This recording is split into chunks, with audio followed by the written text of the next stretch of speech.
गेले 8 ते 10 दिवस आम्ही ट्रिपला गेलेलो तेव्हा फ्रीजकडे दुर्लक्ष झालं. कारण खूप साऱ्या गोष्टी फ्रीजमध्ये अशा पडून होत्या ज्यांचा दुर्गंध येत होता आणि खूप दिवसांपासून फ्रीज व्यवस्थित क्लीन पण नव्हतं झालं. म्हटलं चला आज फ्रीज डीप क्लिनिंग करूया आणि ऑर्गनाईज करूया आणि तोच व्हिडिओ तुमच्यापर्यंत शेअर करूयात. नमस्कार मैत्रिणींनो, मी श्वेता, तुमची जवळची मैत्रीण. तर आज फ्रीज क्लिनिंगसाठी मी हे नवीन स्प्रे घेतलेला आहे, ते वापरत आहे. फर्स्ट टाईम वापरत आहे आणि तुम्हाला रिव्ह्यू तर आता या व्हिडिओमध्ये दिसणारच आहे की खरंच हे काम करतं की नाही. तर हा कोणताही पेड प्रमोशन व्हिडिओ नाही आहे. मी स्प्रे यूज करत आहे म्हटलं, तुम्ही लोक विचारणारच कोणता होता, म्हणून अगोदरच सांगून दिलं. तर सगळ्यात अगोदर मी पूर्ण फ्रीज रिकामं करून घेतलं आणि हा स्प्रे पूर्ण फ्रीजमध्ये आतून मारून घेतला.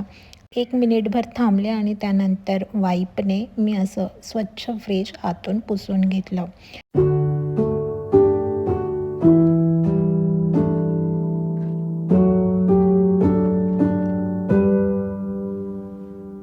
खरं तर फ्रीज काही माझं इतकं खराब नाही झालेलं, त्यामुळे या स्प्रेने मी जितकं काही वाईप केलं ते स्वच्छ निघालेलंच आहे.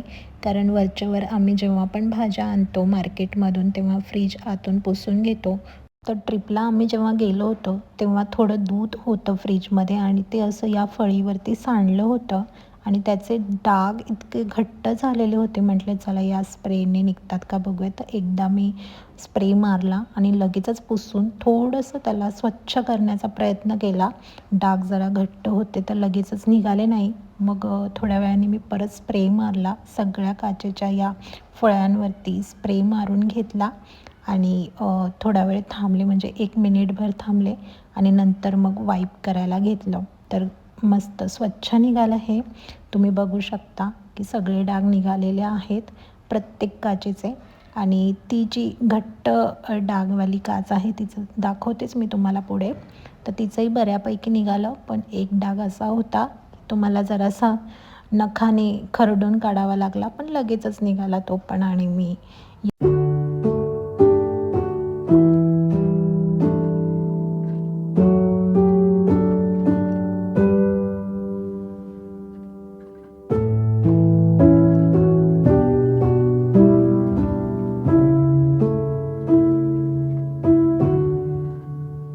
नंतर स्पॉन्जची जी घासणी असते सॉफ्ट, तिच्यावरती लिक्विड घेतलं आणि परत एकदा या सगळ्या काचेच्या फळ्या स्वच्छ अशा हलक्या हाताने घासून घेतल्या. जास्ती नाही रगडलं, कारण स्क्रॅच जातात म्हणून.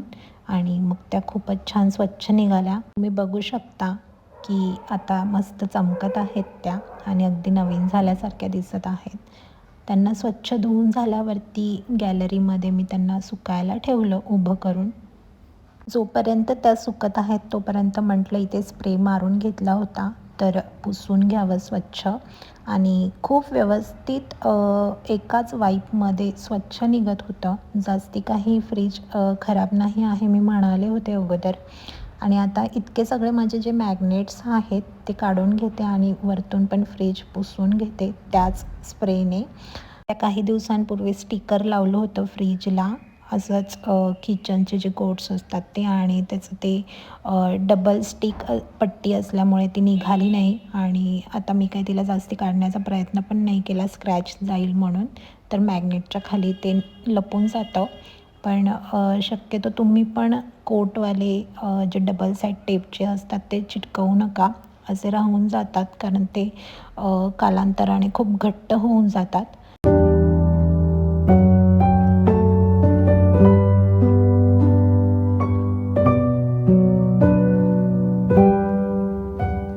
तुम्हाला जर हा स्प्रे नसेल वापरायचा तर तुम्ही 1 लिटर पाण्यामध्ये 2 चमचे विनेगर, डिटर्जंट लिक्विड आणि लिंबूचे काही थेंब टाकून त्याचं लिक्विड बनवून पण स्प्रे आउट करू शकता. ते पण हेल्दीच आहे, म्हणजे जास्ती काही केमिकल नाही आहे त्याच्यामध्ये.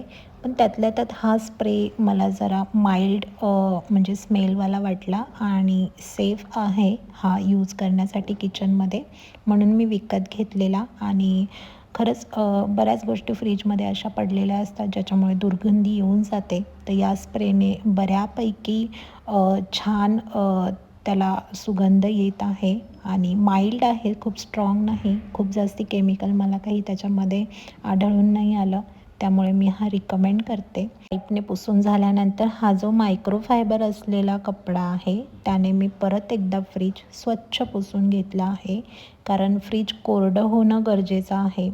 आता ही जी जागा आहे फ्रीजची, जे रबर असतात आपल्या डोअरला, तर तिथे बऱ्याच गोष्टी या फटीमध्ये अडकलेल्या असतात छोट्या छोट्या.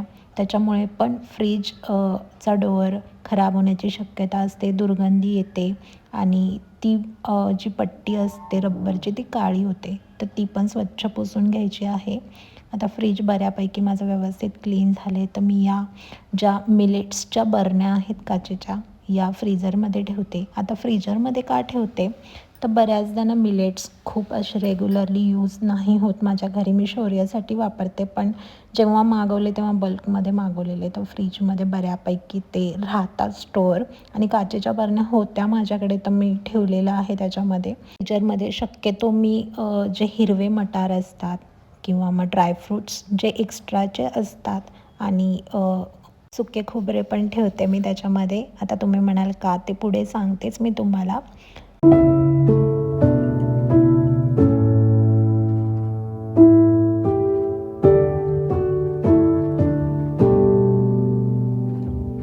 आता काय होतं, बऱ्याचदा स्वयंपाकाच्या घाई गडबडीमध्ये आपण फ्रीजमध्ये सगळ्याच वस्तू जागच्या जागी ठेवतो असं नाही. कोणाचंच फ्रीज खूप परफेक्ट असतं असं काहीच नसतं.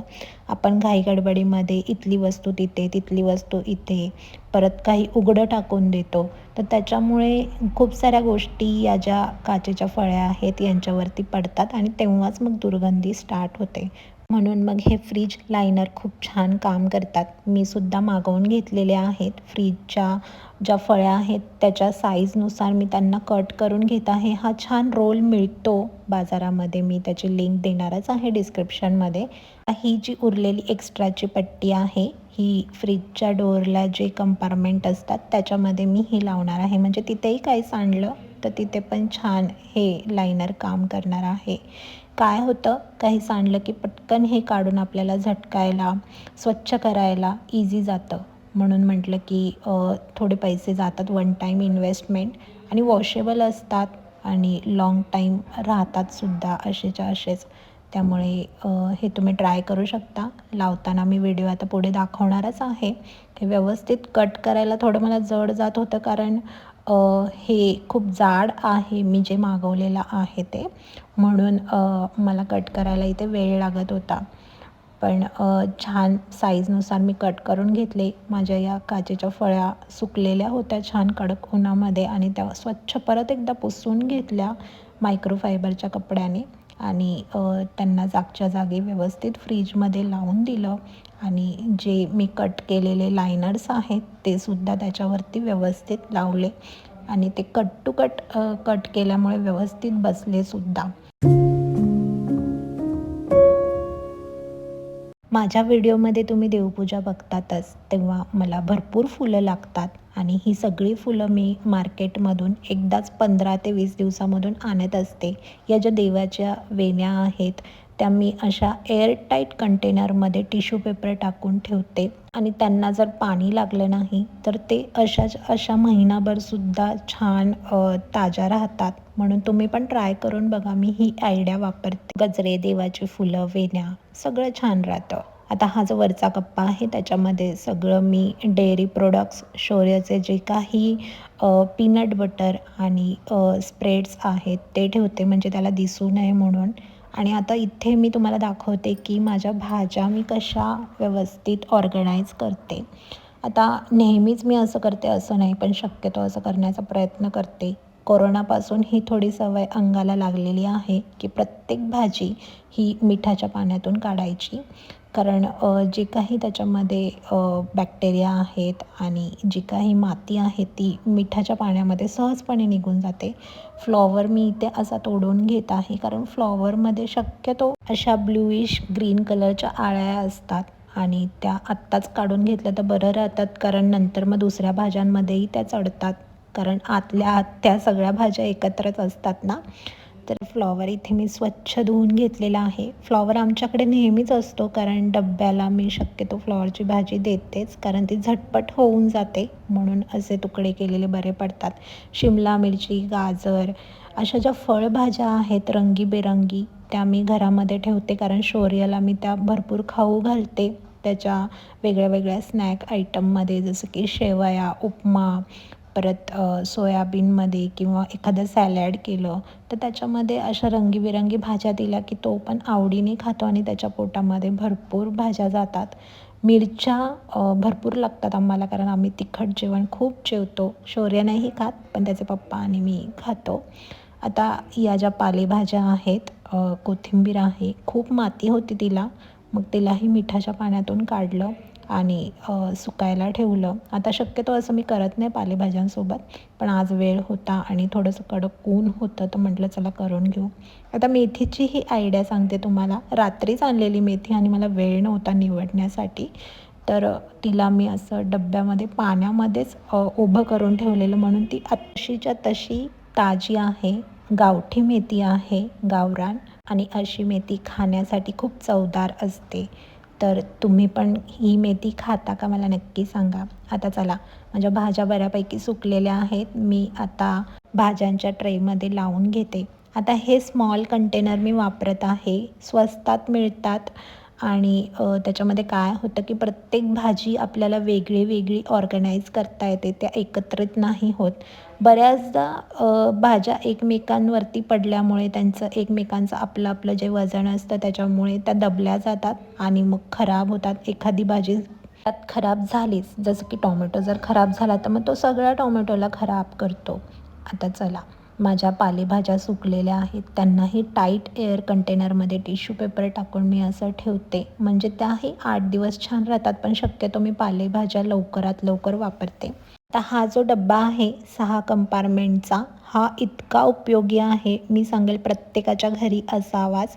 कारण याच्यामध्ये आपण आपल्याला ज्या लागतात गोष्टी फोडणीसाठी पटकन घ्यायच्या असतात, त्या सगळ्या ठेवता येतात आणि एकाच वेळी आपल्याला त्या मिळतात. सारखं सारखं फ्रीज ओपन करण्याची गरज नाही. जसं की लसूण, हिरवी मिरची, लिंबू, कढीपत्ता, अद्रक, पुदिन्याची पानं, ही जी झटपट लागणारी आपली हर्ब्स आहेत, ती आपल्याला पटकन एका हाती मिळतात. सारखं फ्रीज ओपन करावं लागत नाही आणि खरंच हा डब्बा प्रत्येकाच्या घरी असला पाहिजे. आता फुलं बघा मी अशा प्रकारे ठेवते, म्हणजे एअरटाईट कंटेनरमध्ये ठेवले की छान राहतात. चला, माझं फ्रीज आता बऱ्यापैकी सेट झालं आहे. मी तुम्हाला दाखवते की माझ्या फ्रीजमध्ये काय काय आहे.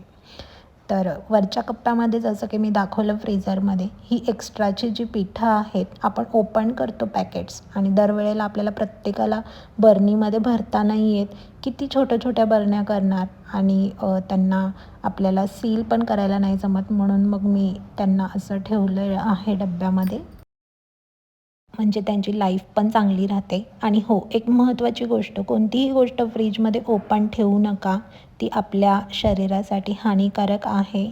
आणि शक्यतो प्रत्येक गोष्ट डब्यामध्ये ठेवत जा किंवा तिला झाकण लावत जा. आता हे एक्स्ट्राचे चॉकलेट्स आहेत, जे शौर्याला मिळतात, आम्ही त्याला देत नाही आणि ते असे फ्रीझरमध्ये लपवून ठेवतो. वरती परत एक्स्ट्राचे जे पिठांचे आहेत पॅकेट्स ओपन केलेले, ते मी ठेवलेले आहेत एअरटाईट झिपलॉकमध्ये. आणि या सगळ्या बरण्या मिलेट्सच्या आहेत, तुम्हाला मी मगाशी म्हणालेच.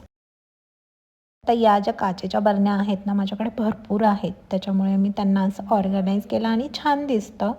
हे जे पीठ आहे, कोकणवरून येताना मी कोंबडी वडेचं पीठ आणलं आहे. मला कोंबडी वडे खूप आवडतात. कधी बनवले नाही, म्हटलं चला ट्राय करूया. व्हेजच खाते मी, पण तरी पण त्यातल्या त्यात आवडतात म्हणून आणलं आहे. आता हे जे आहे सगळे पॅकेट्स सीड्सचे आहेत, जे शौर्याला लागतात. खोबऱ्याचा डब्बा आहे, अगेन आपलं हिरवे मटार आहेत. चला, फ्रीजर तर झालेलं आहे. फ्रीज दाखवते, मेन फ्रीजमध्ये काय काय आहे. आता जितकं फ्रीज मोठं तितक्या गोष्टी आपण त्याच्यामध्ये कोंबत राहतो, पण यावेळेस मी जितकं मोकळं करता येईल तितकं मोकळं करण्याचा प्रयत्न केला. दरवाजामध्ये शिस्तीमध्ये अंडी आणि लिंबू मी लावलेले आहेत. आता लिंबू आमच्या घरी रोज लागतात, रोज 2 लिंबू लागतातच आम्हाला लिंबू ज्यूस बनवायला, नजर काढण्यासाठी. आणि आपली जी भांडी असतात त्यांना पण घासण्यासाठी लागतातच. तर लिंबू आमच्याकडे 1-2 किलो असतातच आठवड्याला. हा जो डब्बा आहे मी दरवाजामध्येच ठेवला आहे, कारण हाती लगेच घेता येतो. आता हे आहे आपलं सॉस आणि इथे कॉर्नफ्लॉवरचा हा बॉक्स आहे. लिंबू शक्यतो एअरटाईट कंटेनरमध्ये ठेवले तर खूप दिवस राहतात. पण आता जास्ती डब्बे नको करायला म्हणून मी तिथेच ठेवलेत सध्या तरी दरवाजात, कारण यूज होत आहेत पटापट. आता हा जो कप्पा आहे फर्स्ट कंपार्टमेंट, याच्यामध्ये सगळे मी डेअरी प्रोडक्ट्स, दूध आत्ताच आलेलं आहे, दही, दूध आणि काही सॉस वगैरे जे आहेत ते सगळं. दुसऱ्या कप्प्यामध्ये आपली फुलं, वेण्या, गजरे आणि तापवलेलं दूध आहे. हा जो आहे हा मसाला बॉक्स आहे. मसाले खरं तर फ्रीजमध्ये ठेवत नसतात, मी ऐकलेलं आहे. पण मी ठेवते कारण बाहेर कधी-कधी झुरळं होतात आणि आपण शक्यतो प्रत्येक मसाला ओपन करतोच. तर मग मला वाटतं फ्रीजमध्ये ठेवलेलंच बेटर आहे. याच्यामध्ये हिरव्या भाज्या आहेत, एअरटाईट कंटेनरमध्ये ठेवलेल्या आहेत. टिश्यू पेपर आहे त्यामुळे त्या जास्त दिवस राहतात. पण हिरव्या भाज्या शक्यतो मी पटापट यूज करून घेते. कोथिंबीर आहे, स्वस्त झाली आहे. तर कोथिंबीरच्या जुड्या आणून मस्त कोथिंबीर वड्या खायला सुरुवात करायची आहे. मेथी स्वस्त होत आहे, तर भरपूर मेथी खायची आहे हिवाळ्यामध्ये. आणि हे आहे भाज्यांचं कंटेनर, ज्याच्यामध्ये छान भाज्या हिरव्यागार, रंगीबेरंगी मी ऑर्गनाईज केलेल्या आहेत. तर मग व्हिडिओ इथेच मी थांबवते. कसं वाटलं तुम्हाला माझं फ्रीजचं डीप क्लिनिंग आणि ऑर्गनाईज केलेलं? मला नक्की सांगा. आणि तुम्ही कसं करता ते सुद्धा मला सांगायला कमेंट बॉक्समध्ये विसरू नका. काही सल्ला असेल तर तुम्ही नक्की कमेंट बॉक्समध्ये सांगू शकता. आणि अशा छान छान व्हिडिओजसाठी चॅनलला सबस्क्राईब करा, गोड लोकांसोबत शेअर करा आणि व्हिडिओला लाईक करायला विसरू नका. भेटूयात पुढच्या व्हिडिओमध्ये. तोपर्यंत खूप प्रेम आणि धन्यवाद.